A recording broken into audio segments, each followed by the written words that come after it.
कहानी की शुरुआत साउथ कोरिया से होती है, जहां हम किम नाम के एक व्यक्ति को लोन कंपनी की एक कर्मचारी से फोन पर बातचीत करते हुए देखते हैं। उसे बताया जाता है कि उसने मूल रूप से $75,000 का कर्ज लिया था, लेकिन समय पर भुगतान न करने और लगातार बढ़ते ब्याज के कारण अब यह रकम लगभग $1 लाख तक पहुंच चुकी है।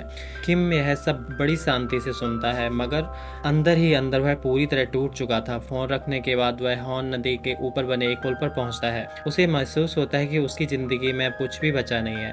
इसी हताशा में वह नदी में छलांग लगा देता है, यह सोचकर कि शायद उसकी सारी परेशानियों का अंत यहीं हो जाएगा। लेकिन किस्मत को कुछ और ही मंजूर था। कुछ समय बाद जब उसकी आंखें खुलती हैं तो वह खुद को जीवित पाता है। वह नदी के बीच मौजूद एक छोटे से द्वीप के किनारे पड़ा हुआ था। आसपास कोई इंसान नहीं दिखाई दे रहा था। घबराकर वह चारों तरफ नजर दौड़ाता है और समझ जाता है कि वह हान नदी के बीच स्थित एक सुनसान आइलैंड पर पहुंचा है।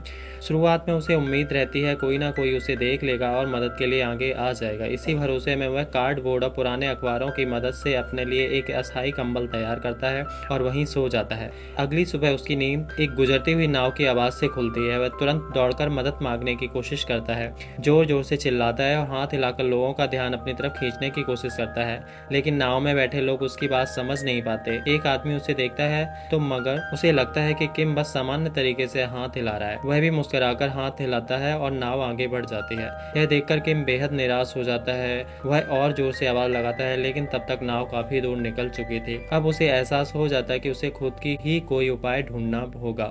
वह पूरे आइलैंड का चक्कर लगाता है, लेकिन चारों तरफ सिर्फ पानी ही पानी दिखाई देता है। ऊपर पुल जरूर था, मगर वहां तक पहुंचने का कोई रास्ता नहीं था। तभी उसे याद आता है उसका मोबाइल अभी भी उसकी जेब में है, लेकिन समस्या यह थी कि उसकी बैटरी लगभग खत्म होने वाली थी।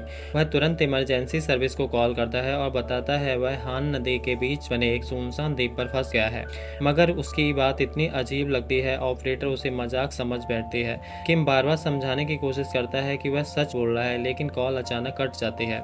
इसके बाद वह अपनी कॉन्टैक्ट लिस्ट देखने लगता है कि किससे मदद मांगी जाए। तभी उसकी नज़र अपनी एक्स गर्लफ्रेंड सुजंग के नंबर पर पड़ती है। वह उसे फोन करता है, लेकिन सुजंग अभी पुराने ब्रेकअप को लेकर उससे नाराज थी। किम कुछ समझ पाता उससे पहले ही वह कॉल काट देती है। कुछ देर बाद उसके फोन पर एक और कॉल आती है। इस बार दूसरी तरफ एक सेल्स एजेंट थी जो उसे नया कॉलिंग प्लान बेचने की कोशिश कर रही थी। किम बार बार उसे बताता है कि वह आइलैंड पर फंसा हुआ है और उससे इमरजेंसी नंबर पर कॉल करने की गुजारिश करता है, लेकिन वह लड़की अपनी स्क्रिप्ट पढ़ने में लगी रहती है। इसी बातचीत के दौरान किम की मोबाइल की बैटरी पूरी तरह खत्म हो जाती है। अब उसके पास संपर्क साधन नहीं बचता। आखिरी उम्मीद के तौर पर वह नदी पार करने का फैसला करता है। वह पानी में उतरता है और धीरे धीरे आगे बढ़ने लगता है, लेकिन जैसे ही पानी गहरा होने लगता है उसकी हालत बिगड़ जाती है। असल में किम को तैरना आता ही नहीं था। वह पानी में पूरी तरह हाथ पैर मारने लगता है और लगभग डूबने की स्थिति में पहुंच जाता है। किसी तरह वह खुद को संभालता है और वापस किनारे तक लौट आता है। अब उसके पास ना फोन था और ना किसी से मदद मांगने का कोई तरीका। निराश होकर वह फिर अपने पुराने फैसले की तरफ लौटता है। उसे एक ऊंचा पेड़ दिखाई देता है। वह अपनी टाई को रस्सी की तरह इस्तेमाल करता है, एक पत्थर पर खड़ा होता है और उसे अपने गले में डाल लेता है। लेकिन जैसे ही वह अपने पैरों के नीचे पत्थर हटाने वाला होता है, अचानक उसका मन बदल जाता है। वह टाई उतार देता है। उसी समय भूख की वजह से उसके पेट में तेज दर्द होता है। तभी उसकी नजर पास में खिले लाल फूलों पर पड़ती है। वे साल्विया के फूल थे। किम ने बरसों से उनका स्वाद नहीं चखा था। वह एक फूल तोड़कर चखता है। उसका स्वाद इतना मीठा था कि उसकी आंखें भर आती हैं। उसे एहसास होता है कि जिंदगी में अब भी छोटी छोटी खुशियां मौजूद हैं। यही सोच उसके भीतर कुछ बदल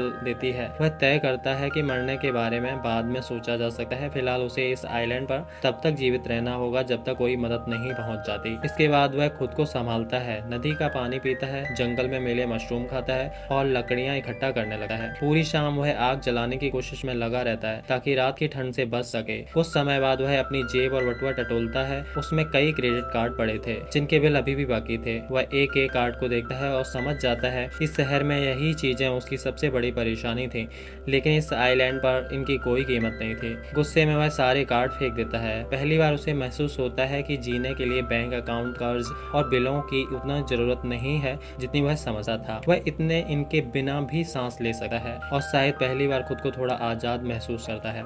अगले दिन से किम अपनी नई जिंदगी की शुरुआत करता है। वह हर उस चीज को इकट्ठा करने लगता है जो भविष्य में उसके काम आ सकती है। उसे एक लिक्विड शो की बोतल मिलती है। इसके अलावा उसे एक मनोरंजन एम्यूजमेंट पार्क की राइड का डक शेप केबिन भी मिलता है। काफी मेहनत के बाद वह उस केबिन को खींचकर पुल के नीचे ले आता है। अब वही उसका छोटा सा घर बन जाता है। वह पेड़ों, पौधों और टहनियों की मदद से अपने लिए एक आरामदायक बिस्तर भी तैयार कर लेता है। थोड़ा आराम करने के बाद उसे फिर से भोजन की चिंता सताने लगती है। वह कचरे से एक बैग तैयार करता है और उसकी मदद से नदी में मछली पकड़ने की कोशिश करता है। एक बार जब वह उतले पानी में कुछ ढूंढ रहा होता है तो उसे पानी के अंदर कुछ हिलता हुआ दिखाई देता है। वह तुरंत उस पर झपट पड़ता है, लेकिन अगले ही पल उसे पता चलता है कि जिसे वह मछली समझ रहा था वह उसका अपना पैर था। इस वजह से उसके पैर में चोट लग जाती है और वह दर्द से कराहते हुए पानी से बाहर निकल आता है। फिर वह हार नहीं मानता। इस बार वह कचरे की चीजों से एक जाल तैयार करता है, लेकिन मछली पकड़ने की उसकी यह कोशिश भी असफल हो जाती है।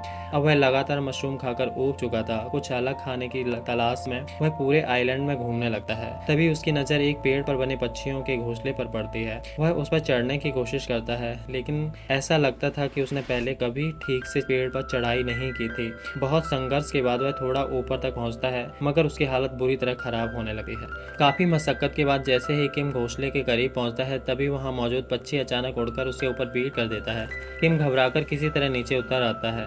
इसके बाद वह नदी के किनारे जाता है और खुद को साफ करने लगता है, लेकिन तभी उसकी किस्मत उसका साथ देती है। नहाते समय उसकी नजर पानी में तैरती हुई एक मछली पर पड़ती है। इस बार वह मौका नहीं गंवाता और मछली पकड़ने में सफल हो जाता है। आखिरकार उसे मशरूम के अलावा खाने के लिए कुछ और भी मिल गया था। समय इसी तरह आगे बढ़ने लगता है। धीरे धीरे किम सिर्फ मछलियां ही नहीं बल्कि पक्षी पकड़ना भी सीख जाता है। भोजन करने के बाद वह अक्सर खुले मैदान में बैठा रहता था। उसके पास करने के लिए बहुत ज्यादा कुछ नहीं था, फिर भी उसके चेहरे पर एक हल्की मुस्कान बनी रहती थी। शायद इसलिए क्योंकि उसने कभी कल्पना भी नहीं की थी कि दुनिया से इतना दूर होकर उसे इतना सुकून और शांति मिल सके।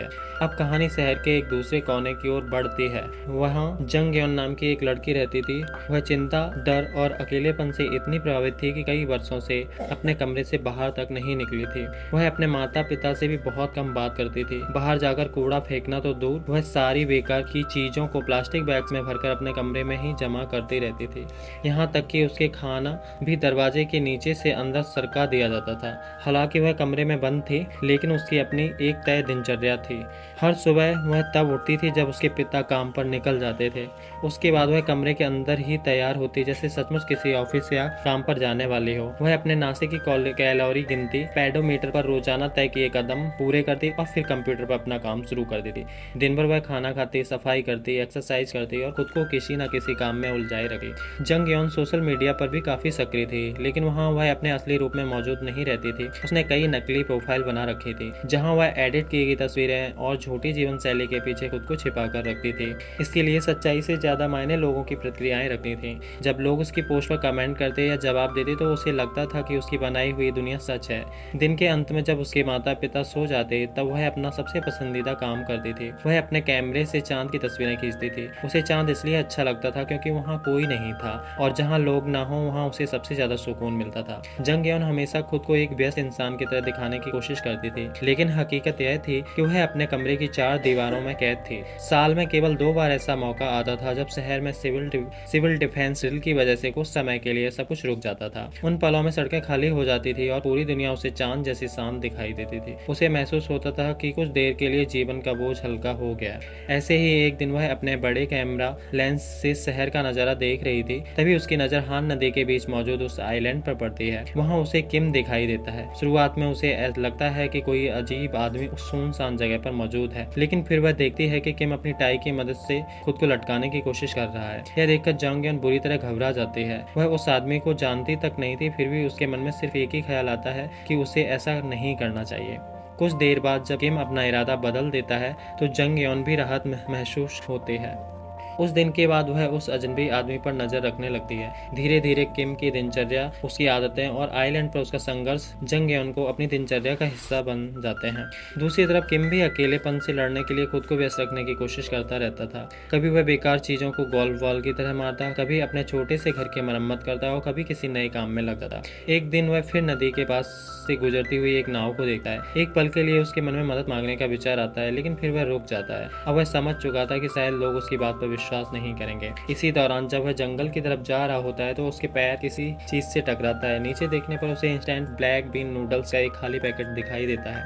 पैकेट भले ही खाली था, लेकिन उसके अंदर रखा मसाले का छोटा सा पैकेट अब भी सुरक्षित और बंद था। बस यही चीज किम के अंदर एक नई इच्छा जगा देती है। उसे अपनी पुरानी जिंदगी की छोटी छोटी बातें याद आने लगती हैं, खासकर ब्लैक बीन नूडल्स। वह सोचता है कि पहले कितनी बार उसने नूडल्स खाने से मना किया था, लेकिन आज वही चीज उसकी सबसे बड़ी ख्वाहिश बन चुकी है। अब नूडल्स खाने की चाहत इतनी बढ़ जाती है कि वह पूरी रात उसी के बारे में सोचता रहता है। अगले दिन वह फैसला करता है कि अगर उसे नूडल्स कहीं से नहीं मिल सकते तो वह खुद उन्हें बनाने की कोशिश करेगा। वह मिट्टी खोदता है और बीज तलाशने लगता है। उसका मानना था कि अगर वह कुछ उगा सका तो शायद एक दिन अपने हाथों से नूडल तैयार कर पाएगा, लेकिन शुरुआत में उसे कोई बीज नहीं मिलता। भूख और नूडल्स की तलब लगातार बढ़ती जाती है। एक समय तो उसके मन में यह विचार भी आता है कि वह मसाले का पैकेट सीधा खा ले, लेकिन वह खुद को रोक लेता है। वह इतने कीमती मसाले को यूं ही बर्बाद नहीं करना चाहता। थककर वह अपने डक कैबिन में जाकर लेट जाता है। तभी अचानक उसके दिमाग में एक नया विचार आता है। वह सोचता है कि पक्षी बीज खाते हैं, अगर उनके शरीर सारे बीज बचा नहीं पाते तो उनकी बीट में कुछ बीज जरूर बच जाते होंगे।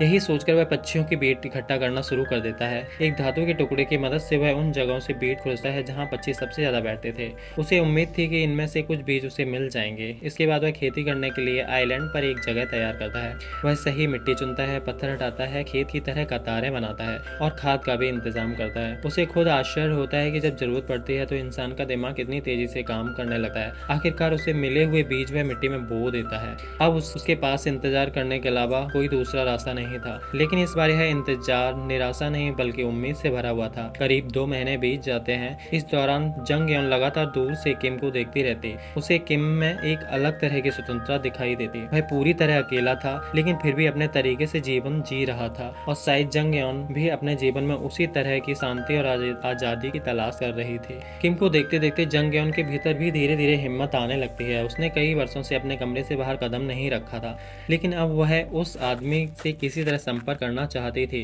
डर अभी भी उसके अंदर मौजूद था, मगर इस बार किसी से जुड़ने की इच्छा उस डर से कहीं ज्यादा मजबूत साबित हुई। वह गर्म कपड़े पहनती है, सिर पर हेलमेट लगाती है और धीरे धीरे अपने अपार्टमेंट से बाहर निकलती है। लोगों से बचते बचाते हुए ब्रिज तक पहुंच जाती है। फिर वह अपने बैग से एक कांच की बोतल निकालती है जिसके अंदर उसने एक छोटा सा संदेश रखा हुआ था। वह बोतल को आइलैंड की दिशा में फेंक देती है, लेकिन बदकिस्मती से वह बोतल किम तक पहुंचने के बजाय एक पेड़ की शाखाओं में फंस जाती है। अगले दिन जब जंग यौन अपने कमरे से आइलैंड को देखती है तो उसे पता चलता है कि उसका संदेश अब तक किम तक पहुंचा ही नहीं। यह देखकर वह काफी उदास हो जाती है। इसी तरह समय गुजरता रहता है और लगभग 3 महीने बीत जाते हैं। अब किम की दाढ़ी और बाल काफी बढ़ चुके थे।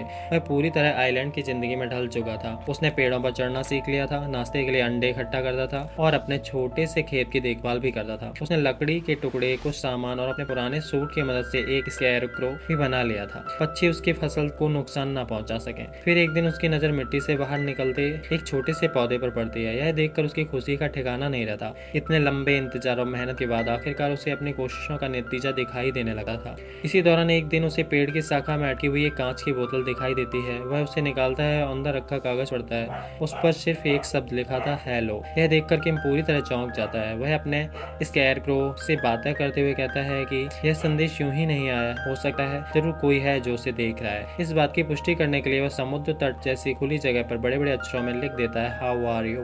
कुछ समय बाद जब जंग यौन कैमरे के जरिए यह संदेश देखती है तो उसकी खुशी का ठिकाना नहीं रहता। आखिरकार किम ने उसके संदेश का जवाब दे दिया था। उसी रात वह फिर बाहर जाती है और एक नई बोतल में अपना जवाब रखकर उस तरफ भेज देती है। अगले दिन वह बोतल किम को मिल जाती है। उसके अंदर लिखा था, fine, thank you and you. यह छोटा सा संदेश किम के लिए किसी खजाने से कम नहीं था। उसे नहीं पता था कि संदेश भेजने वाला कौन है, लेकिन अब उसे महसूस होने लगा था कि वह इस दुनिया में बिल्कुल अकेला नहीं है। कहीं ना कहीं उसे एक सच्चा दोस्त मिल चुका था। उसी दिन उसकी खुशी और बढ़ जाती है क्योंकि उसके खेत में उग रही फसल अब साफ दिखाई देने लगी है। उसे पता चलता है कि वह कॉर्न उगा रहा है। अब कॉर्न उसके लिए सिर्फ खाने की चीज नहीं था, बल्कि अपने हाथों से नूडल्स बनाने की उम्मीद भी थी। उसे लगता था कुछ ही दिनों में उसके पास इतना कॉर्न हो जाएगा कि वह खुद नूडल्स तैयार कर सकेगा। दूसरी तरफ जंग यौन भी किम की खुशी देखकर खुश हो जाती है। वह सोचती है उसे किम के लिए कुछ खास करना चाहिए। इसी सोच के साथ वह एक रेस्टोरेंट में फोन करती है और कहती है ब्लैक बीन नूडल्स हान नदी के बीच बने उस आइलैंड पर पहुंचाने हैं। यह अजीब सा पता सुनकर डिलीवरी बॉय पहले तो हैरान रह जाता है क्योंकि वहाँ किसी घर या इमारत का नामो निशान नहीं था, लेकिन जंग यौन अतिरिक्त पैसे देखने की बात करती है, इसलिए वह है काम करने के लिए तैयार हो जाता है। डिलीवरी बॉय एक डक बोट किराए पर लेता है और काफी मुश्किलों के बाद आइलैंड तक पहुंच जाता है। वह अकेले रह रहे किम को देखकर वह खुद भी आश्चर्य में पड़ जाता है। फिर फिर भी वह अपना पूरा काम करता है और जंग यौन की तरफ भेजे गए नूडल्स उसके सामने रख देता है। रेस्टोरेंट की तरफ से वह एक अतिरिक्त डिश भी साथ लेकर आया था। उधर अपने कमरे में बैठी जंग यौन कैमरे के माध्यम से यह सब देख रही थी। वह किम की प्रतिक्रिया जानना चाहती थी। उसे पूरा विश्वास था कि महीनों से नूडल्स के सपने देख रहा किम यह तोहफा पाकर बहुत खुश होगा, लेकिन जो हुआ वह उसकी उम्मीद से बिल्कुल अलग था। किम नूडल्स लेने के बजाय सारी डिशें वापस डिलीवरी बॉय को लौटा देता है। वह उससे कहता है कि यह खाना उसी महिला को वापस दे दिया जाए जिसने इसे भेजा है। डिलीवरी बॉय खुद भी उलझन में पड़ जाता है, लेकिन आखिरकार वह सारे पैकेट वापस लेकर जंग यौन के घर पहुंच जाता है। जैसे ही जंग यौन दरवाजा खोलती है वह बेचैनी से पूछती है आखिर क्या हुआ। तब डिलीवरी बॉय उसे बताता है आइलैंड पर रहने वाले उस आदमी ने कहा कि ब्लैक बीन नूडल्स उसके लिए सिर्फ खाना नहीं, वे उसकी उम्मीद है। वह अपने हाथों से नूडल्स बनना चाहता है। जब तक उसके भीतर नूडल्स खाने की इच्छा जिंदा है तब तक वह आइलैंड पर रहेगा और अपने खेत में मेहनत करता रहेगा। यह सुनते ही जंग यौन को उसकी बात समझ आ जाती है। किम ने उसका तोहफा इसलिए वापस नहीं किया क्योंकि उसे उसकी परवाह नहीं थी। असल वजह यह थी वह अपनी उम्मीद को जिंदा रखना चाहता था। वह उस दिन का इंतजार कर रहा था जब वह अपने हाथों से बनाए हुए नूडल्स खा सके। बाद में जंग यौन वही नूडल्स खुद खाती है। हर निवाले के साथ उसे ऐसा महसूस होता है जैसे वह किम की उम्मीद का स्वाद चख रही हो। दोनों एक दूसरे से बहुत दूर थे, लेकिन फिर भी किम की जिंदगी अब जंग यौन के जीवन को प्रभावित करने लगी थी। अगली सुबह जंग यौन अपने कमरे से बाहर निकलती है और अपनी माँ से बात करती है। इतने लंबे समय बाद अपनी बेटी को सामने देखकर उसकी माँ हैरान रह जाती है। वह उससे पूछती है क्या उसे किसी चीज की जरूरत है। जंग यौन कहती है उसे कॉर्न के बीच कुछ गमले और बागवानी से जुड़ा सामान चाहिए। किम से प्रेरित होकर वह भी अपने कमरे में एक छोटा सा गार्डन बनाना चाहती थी। यह सुनकर उसकी माँ और भी ज्यादा आश्चर्यचकित हो जाती है, लेकिन साथ ही वह बहुत खुश भी होती है क्योंकि लंबे समय बाद उसकी बेटी ने उससे कुछ मांगा था। इसके बाद जंग यौन एक बोतल में संदेश रखकर भेजती है। अगले दिन किम को वह बोतल मिल जाती है। उसके अंदर सिर्फ एक शब्द लिखा था सॉरी। किम को भी नूडल्स वापस लौटाने का थोड़ा अफसोस था, इसलिए वह अपने तरीके से जंग यौन को हंसाने की कोशिश करता है। वह रेत पर समुद्र जैसा दृश्य बनाता है और फिर जमीन पर ऐसे तैरने लगता है जैसे कोई विशाल शार्क उसका पीछा कर रही हो। किम को नहीं पता था कि जंग यौन कैमरे में है सब देख रही है, लेकिन उसका यह अजीब और जोरदार अभिनय देखकर वह जोर से हंस पड़ती है। वह इन पलों को अपने कैमरे में भी रिकॉर्ड कर लेती है। समय आगे बढ़ता है और कुछ महीने गुजर जाते हैं। अब किम की मेहनत सचमुच रंग लाने लगी थी। कॉर्न के अलावा वह अपने खेत में खीरे, मिर्च, बीन्स और कई दूसरी सब्जियां भी उगाने लगा था। उसे पक्षियों के घोंसले से जो भी बीज मिलते वह उन्हें मिट्टी में बो देता। आखिरकार वह दिन भी आ जाता है जिसका वह इतने लंबे समय से इंतजार कर रहा था। वह अपने उगाए हुए कॉर्न को इकट्ठा करता है, उन्हें पीसकर आटा तैयार करता है और फिर एक धातु की डिस्क की मदद से उसकी पतली पतली स्ट्रिप्स में काटने लगता है। धीरे धीरे किम के हाथों से बने नूडल्स पूरी तरह तैयार हो जाते हैं। वह उन्हें उबलते पानी में डालकर पकाता है। इसके बाद उनमें अंडे और अपने खेत में उगाई गई सब्जियां मिलाता है। आखिर में वह वही मसाला डालता है जिसे उसने इतने महीनों से बड़े जतन से संभाल कर रखा हुआ था। जब नूडल्स तैयार हो जाते हैं तो किम चॉपस्टिक उठाता है और पहला कौर खाता है। जैसे ही स्वाद उसकी जुबान तक पहुंचता है उसकी आंखें नम हो जाती हैं। उसके लिए यह सिर्फ एक साधारण भोजन नहीं था, इसमें उसकी कई महीनों की मेहनत, धैर्य, उम्मीदें शामिल थी। दूसरी तरफ जंग यौन भी कैमरे के जरिए यह सब देख रही थी। वह किम की खुशी को महसूस कर सकती थी, इसलिए वह उसे एक और संदेश भेजती है जिसमें लिखा था कांग्रेचुलेशन। यह संदेश पढ़कर किम बेहद खुश हो जाता है, लेकिन अब उसके मन में एक सवाल पहले से भी ज्यादा गहरा हो चुका था। वह जानता था कि आखिर उसका यह रहस्यमय दोस्त है कौन। अगले दिन जंग यौन कैमरे से आइलैंड को तरफ देख रही होती है। इस बार रेत पर किम ने बड़े अक्षरों में एक नया सवाल लिखा था, हु आर यू। यह देखकर जंग यौन घबरा जाती है। उसने हमेशा लोगों से दूरी बनाकर रखी थी। वह अपने माता पिता से भी खुलकर बात नहीं करती थी। ऐसे में किसी अनजान इंसान को अपनी पहचान बताना उसके लिए बेहद मुश्किल था। सोशल मीडिया पर भी वह नकली प्रोफाइल और एडिट की हुई तस्वीरें के पीछे छिपकर रहती थी। वहाँ वह किसी और तरह की ही बन सकती थी, लेकिन किम के सामने उसे पहली बार अपने असली रूप में आना पड़ता। काफी देर तक सोचने के बाद वह एक जवाब लिखती है और बोतल लेकर फिर ब्रिज तक पहुंचती है, मगर जैसे ही उसे बोतल फेंकनी होती है उसका साहस जवाब दे देता है। डर उस पर हावी हो जाता है और वह वापस अपने कमरे में लौट आती है। एक और दिन बीत जाता है। किम अपने सीक्रेट दोस्त के जवाब का इंतजार करता रहता है, लेकिन उससे कोई बोतल नहीं मिलती। परेशान होकर वह फिर रेत पर एक शब्द लिख देता है, वाई। वह समझना चाहता था कि अचानक जवाब आना क्यों बंद हो गया। जंग यौन यह सब देखती है, लेकिन फिर भी चुप रहती है। उसे लगता है हालात अब उसके नियंत्रण से बाहर हो रहे हैं। वह किम से दूरी बनाने की कोशिश करती है, अपने कमरे के पर्दे बंद कर देती है और फैसला करती है कि वह फिर से अपनी पुरानी जिंदगी में लौट जाएगी। लेकिन जब वह सोशल मीडिया खोलती है तो वहाँ भी सब कुछ बदल चुका होता है। लोगों को उसकी नकली पहचान का पता चल चुका होता है। कमेंट्स में लोग उसका मजाक उड़ा रहे थे और उसे भला बुरा कह रहे थे। यह सब देखकर जंग यौन पूरी तरह टूट जाती है। वह खुद को फिर से अपने कमरे में कैद कर लेती है और उसने किम से भी संपर्क तोड़ दिया और अपने छोटे से कार्न गार्डन की देखभाल करना भी बंद कर दिया। इसी तरह कुछ दिन गुजर जाते हैं। फिर शहर में एक भयंकर तूफान आता है। आइलैंड पर किम अपने छोटे से घर और खेत को बचाने की पूरी कोशिश करता है, लेकिन बारिश और तेज हवाएं सब कुछ तबाह करने लगे हैं। उसका डक केविन, जो इतने समय से उसका घर था, पानी में बहने लगता है। किम उसे बचाने की हर संभव कोशिश करता है, मगर कुछ नहीं कर पाता। आखिरकार नदी उस केविन को अपने साथ बहाकर ले जाती है। जब तूफान थमता है तो आइलैंड पूरी तरह बदल चुका होता है। किम का आशियाना उजड़ चुका था, उसका सामान बिखर गया था और सबसे बड़ी बात यह थी कि उसका रहस्यमयी दोस्त भी अब जवाब नहीं दे रहा था। अब किम पहले से कहीं ज्यादा अकेला महसूस करने लगा था। गुस्से और निराशा में वह रेत पर एक और संदेश लिखता है। इस पर उसके शब्दों में दर्द और शिकायत साफ दिखाई देती है।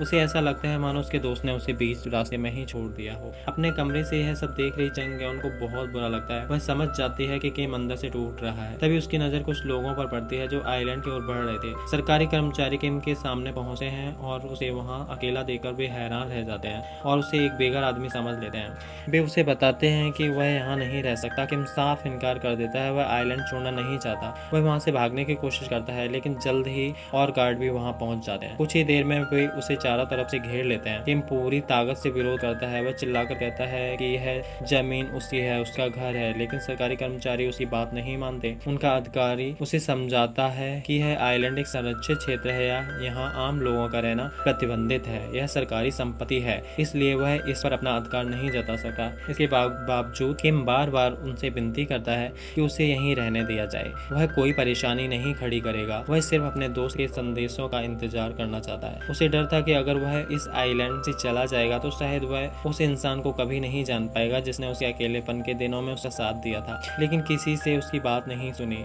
वे उसे पकड़ लेते हैं, इसके एक रो पर टांगा उसका पुराना सूट वापस लेते हैं और फिर उसको बोट में बैठाकर आइलैंड से दूर ले जाते हैं। अपने कमरे में यह सब देखकर जंग यौन बेचैन हो उठी है। उसे समझ आ जाता है कि किम को उसी छोटी सी दुनिया से जबरदस्ती बाहर निकाला जा रहा है। वह उसकी मदद करना चाहती थी, लेकिन उसे समझ नहीं आ रहा था कि वह क्या करे। काफी सोचने के बाद वह एक बड़ा फैसला लेती है। इस बार वह अपने कमरे से छिपकर नहीं बैठती। वह हेलमेट भी नहीं पहनती और जल्दी से घर से बाहर निकल पड़ती है। उसे किसी भी कीमत पर किम तक पहुंचना था। दूसरी तरफ सरकारी कर्मचारी किम को वापस शहर में ले आते हैं, लेकिन उसे किसी सुरक्षित जगह पहुंचाने के बजाय बस सड़क पर छोड़ देते हैं। अब किम फिर उसी शहर में था जहां से उसकी कहानी शुरू हुई थी। आइलैंड पर उसने जो थोड़ी सी उम्मीद बनाई थी वह भी खत्म हो चुकी थी। उसके पास ना घर था, ना खेत और ना ही उसका दोस्त। उसे महसूस होने लगा था कि उससे सब कुछ छीन लिया गया है। इस बार वह फैसला करता है कि वह शहर की सबसे ऊंची इमारत पर जाएगा और अपनी जिंदगी समाप्त कर देगा। वह एक बस में चढ़ जाता है। उसके पास नगद पैसे नहीं थे, इसलिए वह अपने पुराने कार्ड से भुगतान करने की कोशिश करता है। हैरानी की बात यह थी कि कार्ड अब भी काम कर जाता है। किम चुपचाप सीट पर बैठ जाता है। उसके चेहरे पर थकान साफ झलक रही थी और उसकी आंखों में उम्मीद की आखिरी किरण भी बुझ चुकी थी। उधर जंग यौन शहर की सड़कों पर उसे ढूंढ रही थी। उसे नहीं पता था कि किम कहाँ गया है। वह घबराहट में इधर उधर भटकती रहती है, लेकिन कोई सुराग नहीं मिलता। कुछ देर बाद वह कुछ लोगों की बातचीत सुनती है। वे उसी आइलैंड वाले आदमी की चर्चा कर रहे थे। उनमें से एक बताता है कि उसने उसे बस में चढ़ते हुए देखा था। यह सुनते ही जंगयन तुरंत अगले बस स्टॉप की ओर दौड़ पड़ती है। वह पूरी ताकत से भागती है, लेकिन जब तक वह वहां पहुंचती है बस उसके सामने से निकल चुकी होती है। उसे लगता है कि उसने अपना आखिरी मौका खो दिया। वह थकी हुई और निराश होकर वापस मुड़ने लगती है। तभी पूरे शहर में सिविल डिफेंस ड्रिल का सायरन बज उठता है। इस वजह से ट्रैफिक रुक जाता है और वही बस भी कुछ दूरी पर रुक जाती है जिसमें किम बैठा था। जंगयन अपनी बची हुई सारी ताकत जुटाती है और बस की ओर दौड़ पड़ती है। उसके लिए यह सिर्फ एक बस तक पहुंचना नहीं था, बल्कि पहली बार अपनी बंद दुनिया से बाहर निकलकर किसी इंसान तक पहुंचना था। आखिरकार वह बस तक पहुंच जाती है। अंदर जाकर वह धीरे धीरे किम के पास खड़ी हो जाती है। किम उस अनजान लड़के को देखकर हैरान रह जाता है। उसे समझ नहीं आता कि वह कौन है और उसके पास क्यों आई है। तब जंग यौन शांत आवाज में कहती है कि वह उसके सवाल का जवाब देने आई है। फिर पहली बार बिना अपनी पहचान छिपाए वह कहती है, मेरा नाम जंग यौन है। यह सुनते ही किम सब समझ जाता है। यही वह लड़की थी जो उसे बोतलों में संदेश भेजती थी। वही जिसने उसके सबसे अकेले दिनों में उससे हेलो कहा था। यह एहसास होते ही उसके चेहरे पर एक हल्की मुस्कान आ जाती है। इतने लंबे समय बाद आखिरकार दोनों आमने सामने मिल जाते हैं और इसी खूबसूरत पल के साथ यह कहानी अपने सुखद अंत तक पहुंच जाती है।